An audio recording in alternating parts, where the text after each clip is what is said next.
Hi, Dr. Mancini here, and I want to share with you a short story about an experience I had that I think is going to help a lot of our patients, and it has to do with addiction. And I want to share with you an addiction that I had, and it's basically a cookie addiction. Yep, that cookie.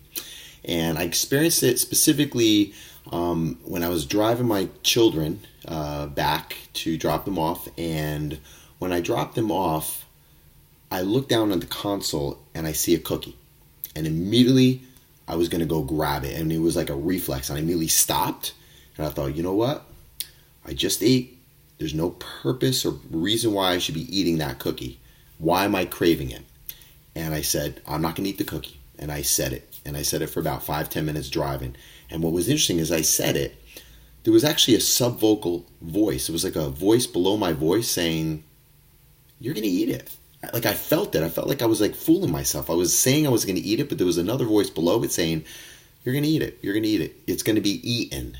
Basically meaning I was going to eat it. And I thought, whoa, man, there's like a tug of war happening here.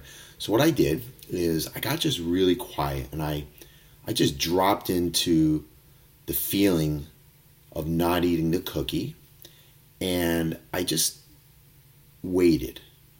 And I asked myself, what's really happening here? What am I wanting? Because it's not the cookie. What is it that I really want? And I realized what it was. I wanted to be with my kids, and I wasn't with them in that moment, and I started getting sad.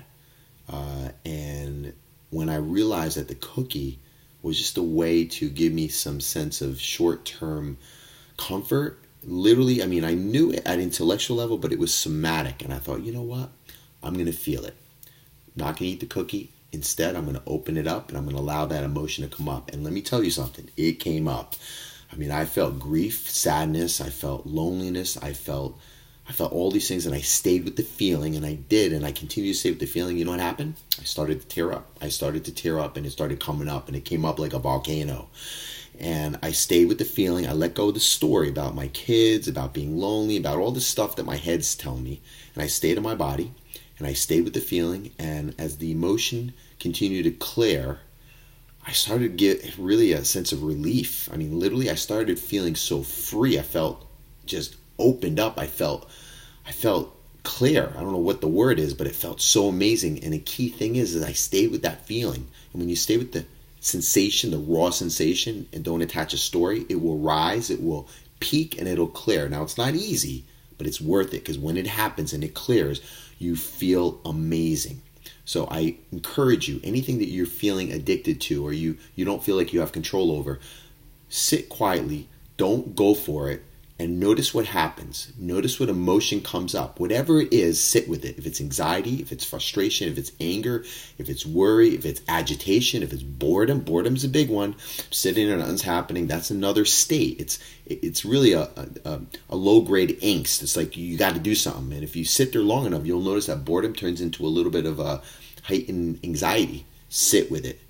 Detach the emotion. You detach the story, and just stay with the feeling. And when you stay with it and you breathe, the key thing here is you must breathe. Don't hold your breath. Your body's going to think you're going to die. Breathe, and continue to breathe through that feeling, that raw sensation, and you'll notice it'll rise, it'll peak, and it'll clear. You stay with it long enough, and it will do that. I promise. Try it for yourself. Share your success.